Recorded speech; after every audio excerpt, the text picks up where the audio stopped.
Let's talk about Tilly Smith. Tilly Smith, 10 years old, a fifth grader, lives in southeast England. And she was in geography class one day, and her teacher was describing about tectonic plates and undersea earthquakes and tsunamis. And a few weeks later, she went with her family on vacation in Thailand.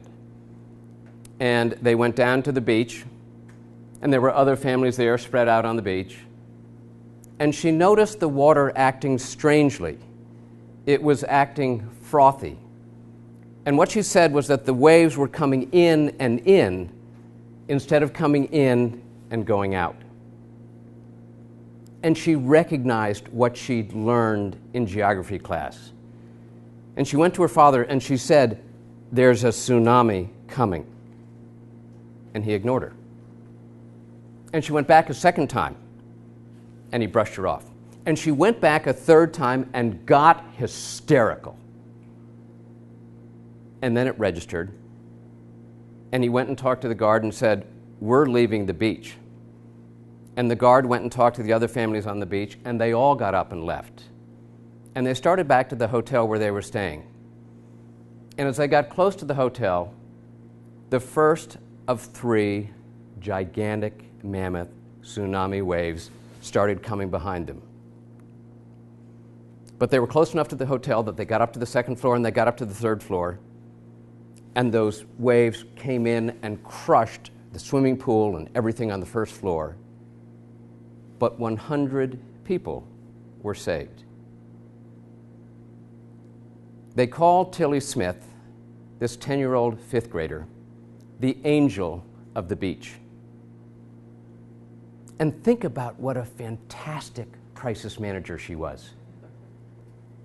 First of all, she listened to what she was told about the kind of risks she might face in her life. And then, amazingly enough, when everybody else on the beach is asleep, she's the one that spots it. And then, I think, most impressively, and this is so critical for crisis management, is that she took action. And she took action not just to save herself and her family, but to encourage her father to save everybody else. So the question for you today, when it comes to crisis management, are you smarter than a fifth grader? And the reason, of course, it matters is because we know how many things can go wrong in your business. Litigation, investigations, scandals, embezzlement. And that's just to name a few. We could make a much longer list.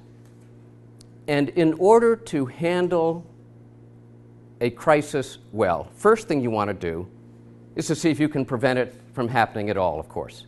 But we know that life isn't perfect. You're not going to throw a perfect game.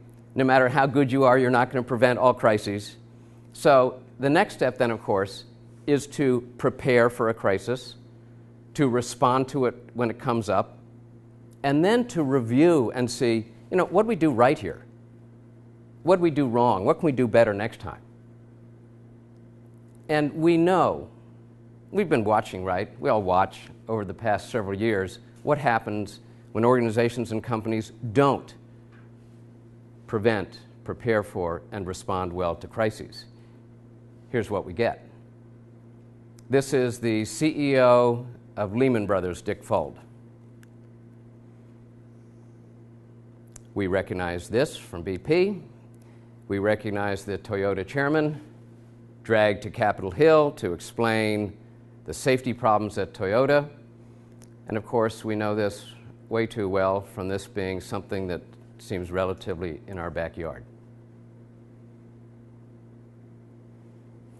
So, what do we do? What are the steps that we can take so that we do respond well to a crisis? And a little bit of drum roll, there are 3 steps. If you've seen my book, it talks about there being 4 steps. I'm only going to talk about 3 today. There isn't enough time to talk about the 4th one, which is about how to do an audit on your company to make certain that you're spotting problems which may come up. But let me start with step one, and I hope you appreciate the fancy high-tech nature of this reveal. This is step one, which is to stay frosty. Now, what does stay frosty mean? Stay frosty means staying super cool. And you've always heard that, right? People say, listen, if something comes up, don't worry about it, stay calm, stay cool, stay collected, don't panic. And you think, sounds good, but how do you do that? And so let me suggest step one. Step one is really to identify the real threat that the company faces.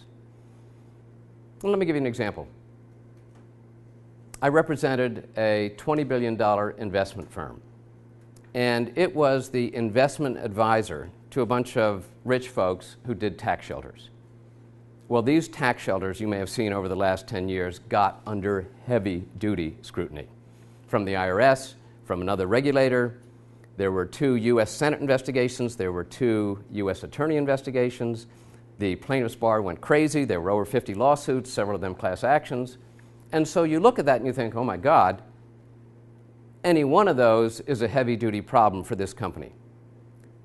But those really weren't the real threat. The real threat, think about this, $20 billion investment fund. The real threat is that investors are going to pull their money. That they're going to think, I don't need the headache. I don't need the headlines. I don't need to try to explain to my boss why we're still sticking around with our funds in this company. As they say on Wall Street, nothing moves faster than money. And so the risk was that there'd be a run on the bank. And that really set the strategy once you zero in on that threat, because then the real goal is to reassure investors. Your money's okay. The place is still going to be standing. You're not going to lose money. So I've given you a little workbook. Maybe we can look at that now. The first page that I wanted you to look at, titled Identify the Real Threat. And let's talk about the goals when you face a crisis situation. What are you trying to accomplish? And number one, we just talked about, to identify the threat. And so number one would be identify.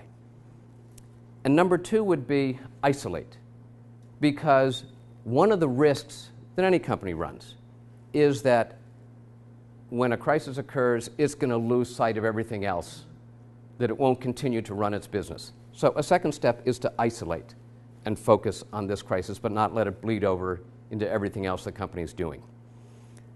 The third step is to manage it, and the fourth step is to resolve it. Now, when I get into a crisis situation with the company, oftentimes the questions come pretty much the same. How soon will this be over? Can't you make it better? And in fact, those aren't the right questions to focus on. Understand why people ask them. But the right question to ask is, how can this crisis get worse? Because that's what will really frame the strategy. And another good question to ask is, how could this crisis threaten the survival of the company?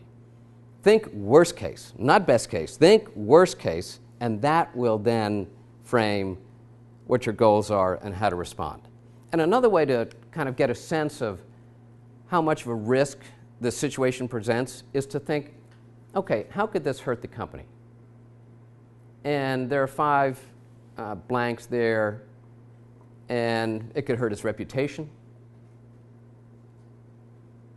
It could hurt its finances.